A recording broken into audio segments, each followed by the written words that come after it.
Student नमस्ते। देखिए, कल के वीडियो में, कल की क्लास में हमने इसी टॉपिक पे चर्चा की थी, circumference and area of circles. उसमें हमने त्रिज्यीय खंड के बारे में विस्तार से पढ़ा था और कुछ हमने सूत्र भी देखे थे। हालांकि हमने वृत्तखंड की बात की थी और वृत्तखंड के सूत्र को भी मैंने एक बार लिखा था।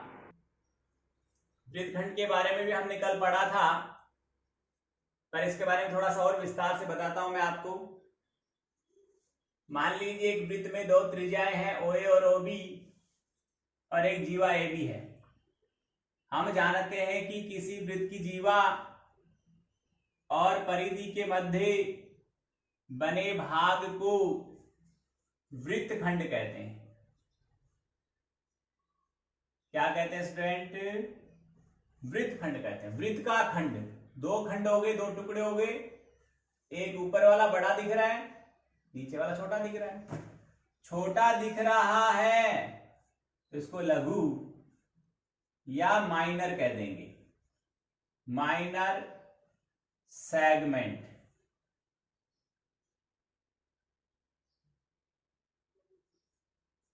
और ऊपर वाला बड़ा दिख रहा है तो ये मेजर सेगमेंट हो जाएगा, दीर्घ वृत्तखंड। ये हो गया मेजर सेगमेंट।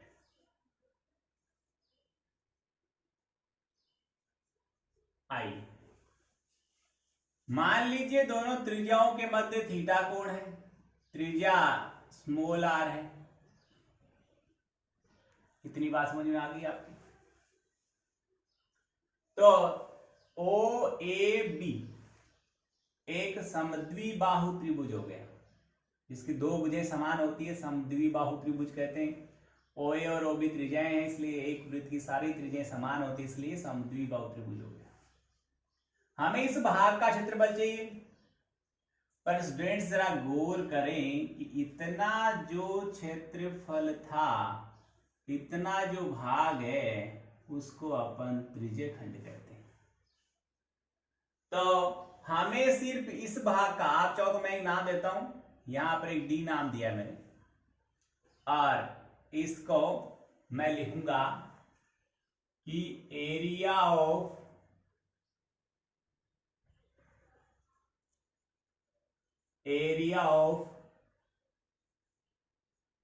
हम लेंगे A, B, B और वापस A। इसका एरिया होगा हमारे पास area of OA DBO minus area of OABO। चित्र में देखना कि हमें इस ADBA का एरिया चाहिए, जो मैंने छायांकित कर रखा है। तो मैं इस पूरे क्षेत्रफल में से, जिसका नाम है OADBO, में से OABO यानी ऊपर वाला त्रिभुज घटा दूंगा तो ये नीचे वाला एरिया बच जाएगा। ये पूरा भाग स्टूडेंट्स त्रिज्यीय खंड है और ये ऊपर वाला भाग एक त्रिभुज है। तो और इस नीचे वाले भाग को बोलते हैं लघु वृत्तखंड।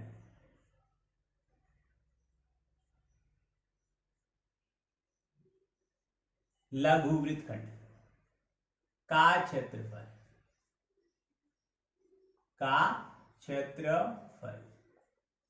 बराबर क्या है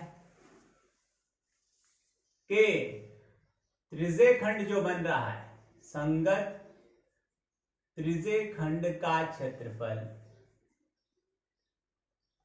क्षेत्रफल माइनस समद्विबाहु त्रिभुज का क्षेत्रफल, ये हमारा सूत्र है।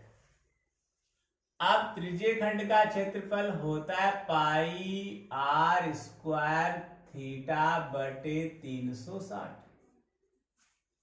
माइनस समबाहु त्रिभुज का क्षेत्रफल। देखो क्या होता है, जब हमें कोण दिया जाए तो कोण के हिसाब से हम क्षेत्रफल निकालेंगे समद्विबाहु त्रिभुज का। तो समद्विबाहु त्रिभुज है या सामान्य त्रिभुज का 1/2 आधार गुणा ऊंचाई। यहीं से स्टार्ट करता हूं मैं। ये सूत्र होता है 1/2 आधार गुणा ऊंचाई। देख इस त्रिभुज को मैं बाहर निकाल लेता हूं एक बार के लिए। तो ये मैंने इस त्रिभुज को बाहर निकाला है ऐसे, ओ ए बी। ये स्मॉल आर है, ये भी स्मॉल आर है, ये थीटा कोण है।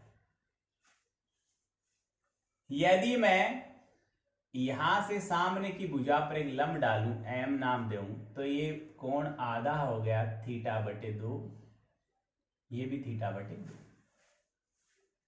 अब देखिए, जितना क्षेत्रफल ए एम ओ त्रिभुज का रहेगा उतना ही इसका रहेगा, बी एम ओ का रहेगा। क्योंकि समद्विबाहु त्रिभुज में शीर्ष से लंब डालते हैं आधार पर तो दो समान त्रिभुज बनते हैं। मैं क्या निकालना चाह रहा हूं, देखिए ये कोण है, तो कोण के सामने की भुजा को लंब कहा जाता है, और जिसके ऊपर कोण बन रहा है उसको आधार कहा जाता है। ये कर्ण हमारे पास पड़ा ही आर। मैं आर की सहायता से ओ एम निकालूंगा और ए एम निकालूंगा। तो यहां पर समझिए, समकोण त्रिभुज ए एम ओ में क्या हो रहा है जरा देखो। आप लगाएंगे कि साइन θ/2, कोण थीटा नहीं है, θ/2 है। साइन बराबर लंब बटे कर्ण होता है। लंब का नाम ए एम है और कर्ण की लंबाई स्मॉल आर है। इन दोनों को हल करें तो ए एम बराबरी आर गुणा में आ जाएगा। ए एम बराबर आर साइन θ/2 हो गया, समीकरण 1। फिर दूसरी बार में कोस थीटा लगाऊंगा, cos θ/2 आधार बटे कर्ण। आधार का नाम है यहां पर ओ एम और कर्ण स्मॉल आर पड़ा ही, ये भी इधर आ जाएगा।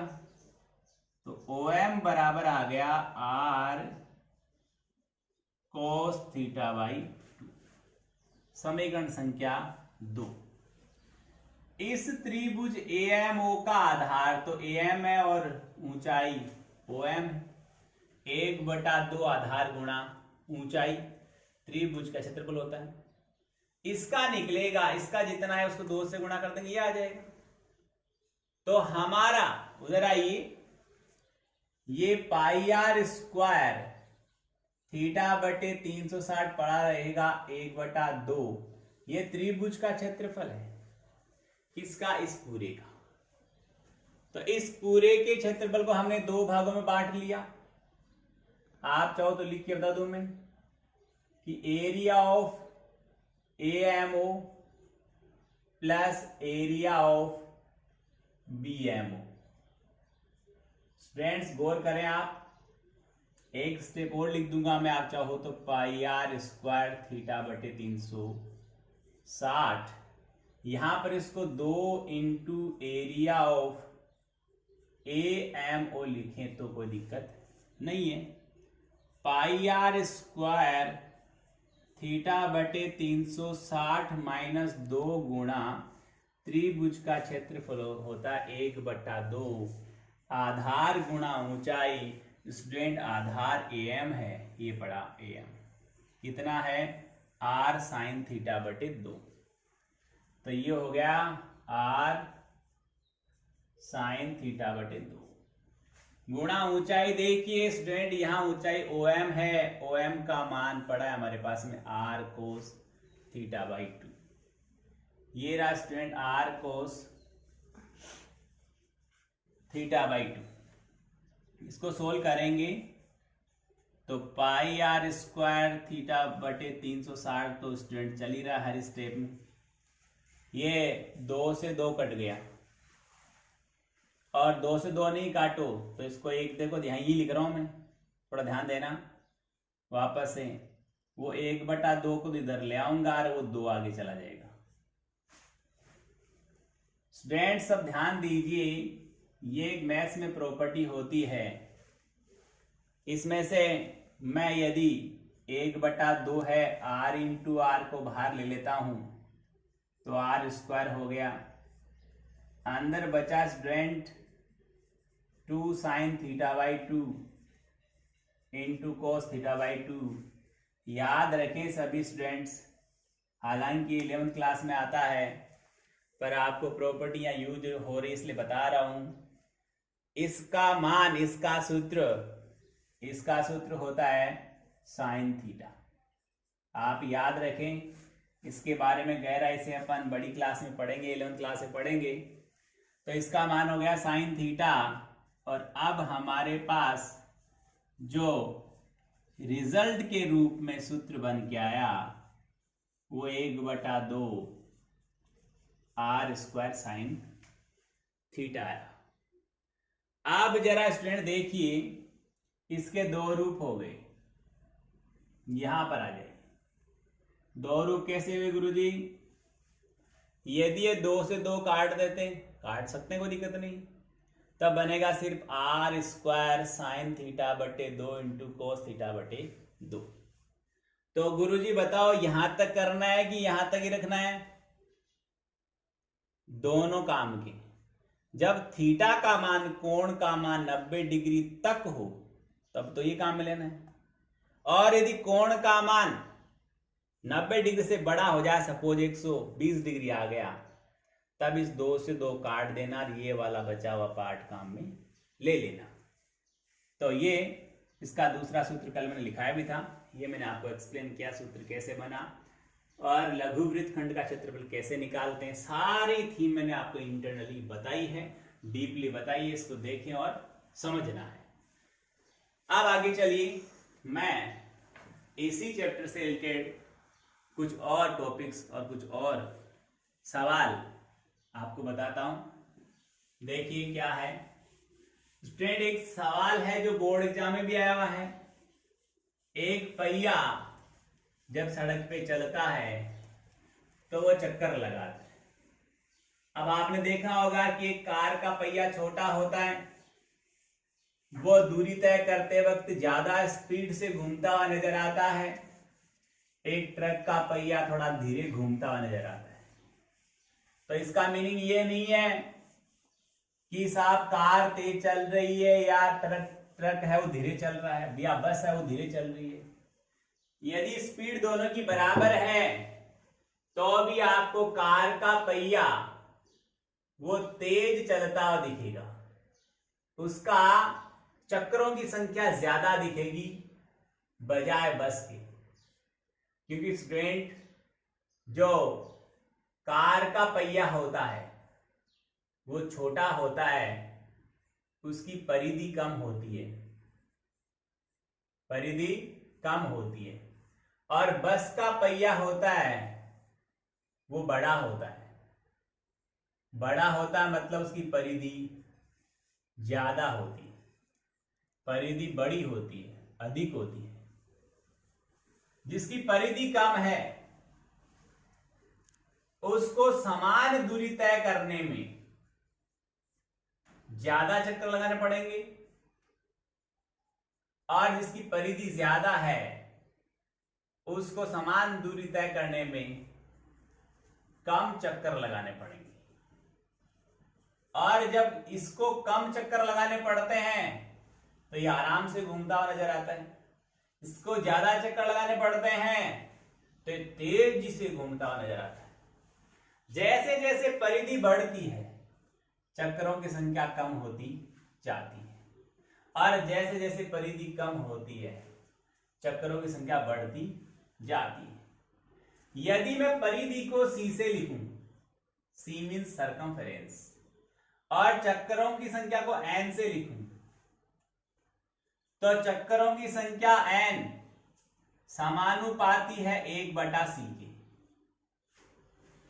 यानी 1/c के समानुपाती है।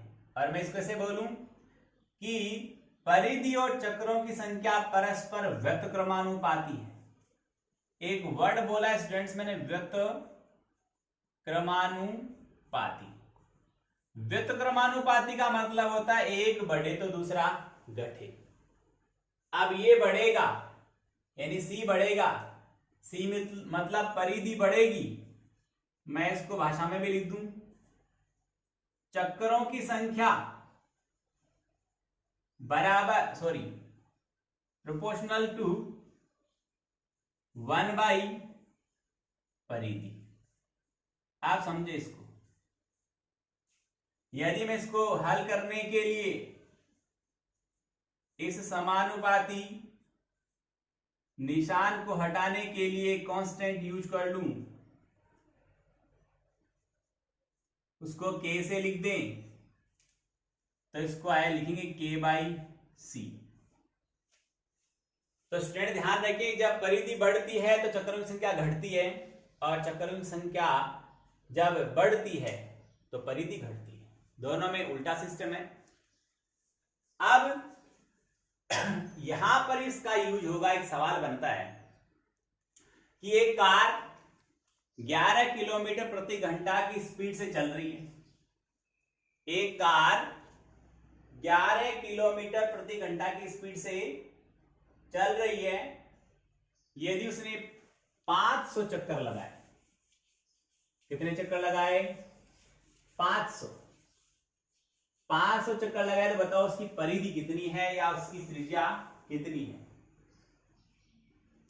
यानी यहां पर हमें दूरी दे रखी है, एक कार 11 किलोमीटर चलने में 500 चक्कर लगाता है। दूरी कितनी? 11 किलोमीटर। आइए सवाल लिखता हूं मैं। सवाल हमारी बुक का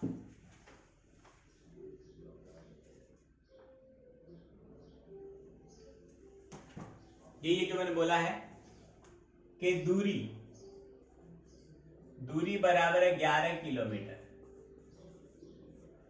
11 किलोमीटर है मतलब 11 गुणा 1000, ये इतना मीटर हो गया।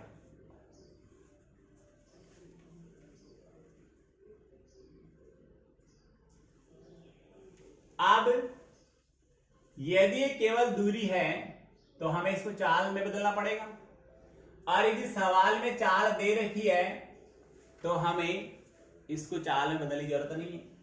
बुक में जो सवाल है वो इस तरह का ही है कि 11 किलोमीटर प्रति घंटा उसकी स्पीड है।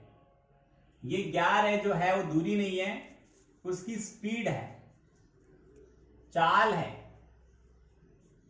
11 किलोमीटर प्रति घंटा उसकी चाल है। तो पहले जो चाल है वो किलोमीटर प्रति घंटा है, उसको मीटर प्रति मिनट या मीटर प्रति सेकंड में बदलना चाहिए। यदि 11 किलोमीटर को मीटर प्रति आप यदि सेकंड में बदलना चाहते हैं तो 1000/3600 यानी दिए गए किलोमीटर को 5/18 से गुणा किया जाता है। ये बन गया किलोमीटर प्रति सेकंड। यानी अपनी चाल किलोमीटर प्रति सेकंड बन चुकी है 55/18 मीटर प्रति सेकंड चाल बन गई। यदि इसको हम मीटर प्रति मिनट बनाते तो 1000 और बटे 60 से गुणा करते, पर मीटर प्रति सेकंड बन रही है तो भी ठीक है, कोई दिक्कत वाली बात नहीं। सवाल में ये नहीं कह रहा कि यही बनाओ आप। अब आपको देखना है कि त्रिज्या आपको सेमी में निकालनी है या मीटर में, या त्रिज्या सेमी में दे रखी है मीटर में। यदि त्रिज्या सेमी में दे रखी है तो इस मीटर को भी सेमी बनाना पड़ेगा वापस। तो 55/18 को 1 मीटर में 100 सेंटीमीटर होते हैं। 100 से गुणा करेंगे, ये 2 के पार्ट से कटेगा 9 बार, 2 के पार्ट से 50 बार, इसको गुणा कर देंगे, वो हमारे पास आएगा, वो सेंटीमीटर प्रति सेकंड आ जाएगा। तो देखो स्टूडेंट जरा देखना, यहां पर ये वैल्यू आ गई 55/18, एक बार मीटर में निकाल लो, सेमी में होता तो सेमी बदल देते, कोई दिक्कत नहीं थी। हमें चाहिए चक्करों की संख्या, चक्करों की संख्या, पहिए ने कितने चक्कर लगाए ये चाहिए। तो चक्करों की संख्या बराबर होता है दूरी बटे परिधि, दूरी बटे परिधि, सिंपल सी बात है, दूरी बटे परिधि। मैंने आपको अभी बोला था सवाल में कि हमारे को दूरी दी जाए तो ऐसे करेंगे, और ये चाल के रूप में दी जाए तो ऐसे करेंगे। मैं इस रूप में काम कर रहा हूं। पहले दूरी हमारे पास 11 किलोमीटर थी, इसको मीटर बना लेता हूं आप चाहे तो। परिधि हमें मालूम नहीं थी, तो परिधि का सूत्र होता है 2πr, वो लिख दूंगा। चक्करों की संख्या 500 पड़ी हो रहेगी, ये 2πr उठकर ऊपर आ जाएगा स्टूडेंट, उधर 11 गुणा 1000/500 चला जाएगा, 500 2 बार कट गया, 11 दूना 22 आ गया। यहां थोड़ी जगह सोल्व कर रहा हूं मैं, आप देखें 2π, पाई का मान होता है 22/7, त्रिज्या मालूम है नहीं, बराबर 22 है। तो r बराबर होता है स्टूडेंट 22 गुणा 7/2 गुणा 22, ये कट गया, त्रिज्या आती स्टूडेंट 7/2 मीटर, और इसको लिखते तो 3.5 मीटर होगी, व्यास 7 आ जाता। ऐसा आता तो सवाल इस तरह से वैल्यू में रखते। गुरुजी ऐसा आता तो कैसे करते उसको भी बताओ। ये तो साहब चाल आई है आपकी, तो आपको सूत्र के हिसाब से दूरी चाहिए, तो पहिया कितनी देर चला उसका समय भी मालूम होना चाहिए। मान लो पहिया आपके 10 मिनट चला, 10 सेकंड चला, तो आप जो दूरी ज्ञात कर लेंगे, दूरी बराबर चाल गुणा समय, दूरी बराबर चाल गुणा समय। आपकी चाल है, इस गाड़ी की चाल है 55/18, समय मैंने 10 बोला है, हल कर लेंगे इसको, इतनी दूरी आ जाएगी, और दूरी को यहां पर रख देंगे। परिधि का आपको मालूम नहीं है, चक्करों की संख्या दे रखी है 500, इसलिए फिर से परिधि से आप त्रिज्या निकाल लेंगे और व्यास भी निकाल लेंगे। ये पहिए और पहिए के बारे में बताया मैंने, चक्करों की संख्या के बारे में बताया। अब स्टूडेंट्स मैं एक दो छोटे छोटे और जो बड़े जैसे भी हैं आपकी बुक में वैसे सवाल लेकर आपको एक्सप्लेन करूंगा, फिर आपसे रिक्वेस्ट करूंगा मैं कि आप 15.1 के सभी सवाल जो आपको आ सकते हैं, 15.1 में सिर्फ क्या है, परिधि ज्ञात करो, क्षेत्रफल ज्ञात करो, अर्धवृत्त का क्षेत्रफल बताओ और चतुर्थांश का बताओ, ऐसे छोटे छोटे सवाल हैं। इनमें कोई बड़ा सवाल है तो अभी मैं डिस्कस कर लेता हूं, उसमें सिर्फ यही है, खेत की जुताई वाला सवाल थोड़ा सा बड़ा है, उसमें आपको एक खेत के चारों ओर तारबंदी कराने का टोटल खर्चा दे रखा है और तारबंदी कराने की दर दे रखी है। पहले आप परिधि ज्ञात करेंगे, परिधि से आप त्रिज्या ज्ञात करेंगे और त्रिज्या से क्षेत्रफल ज्ञात करेंगे और क्षेत्रफल से उस खेत की जुताई का खर्चा ज्ञात करेंगे। स्टूडेंट देखिए सवाल, बाकी सब छोटे छोटे सवाल हैं। एक सवाल मैं बताना चाहूंगा कि ये सवाल अर्धवृत्ताकार खेत है। मान लो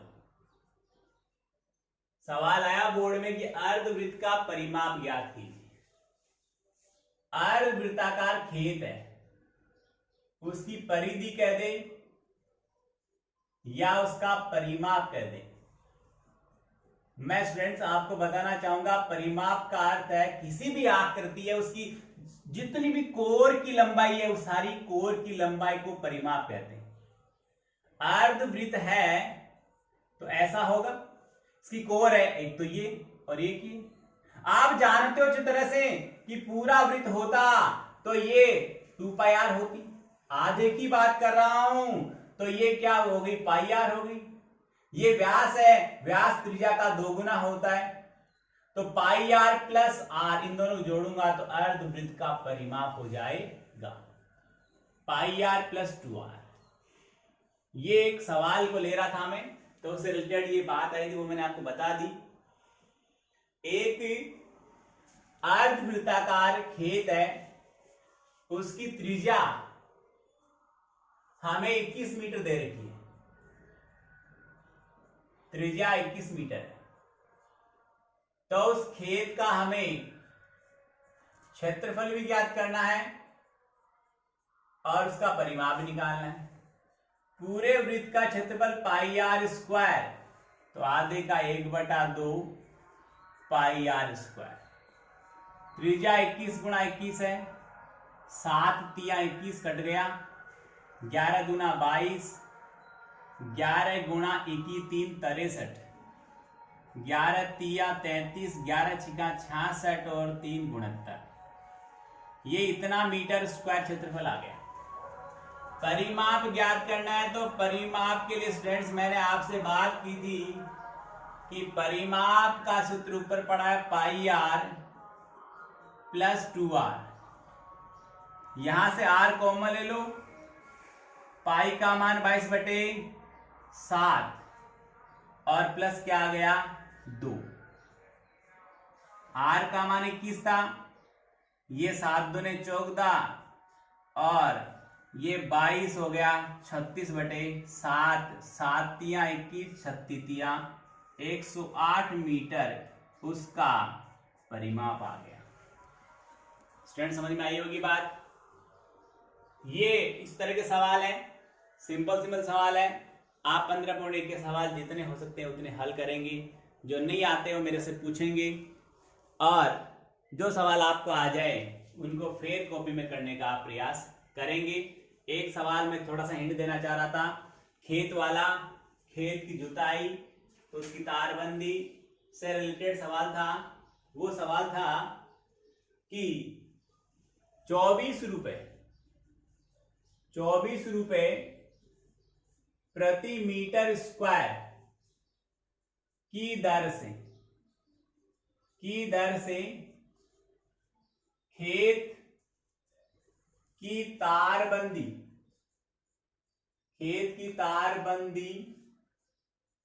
की लागत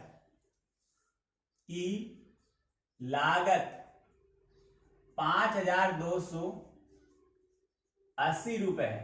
एक बार डिजिट में देख लेता हूं फिर से, 5,280 रुपए है। तो 50 पैसे यानी 0.50 रुपए, यहां मीटर ही होगा, मीटर स्क्वायर नहीं होगा, तारबंदी है ना इसलिए, प्रति मीटर स्क्वायर की दर से खेत की जुताई, खेत को जोतना है, का वेग ज्ञात कीजिए। का वेग क्या होगा, ये हमारे पास सवाल है। तो देखिए मैं पहले ये लिखूंगा, हल कर रहा हूं यहां पर सवाल को।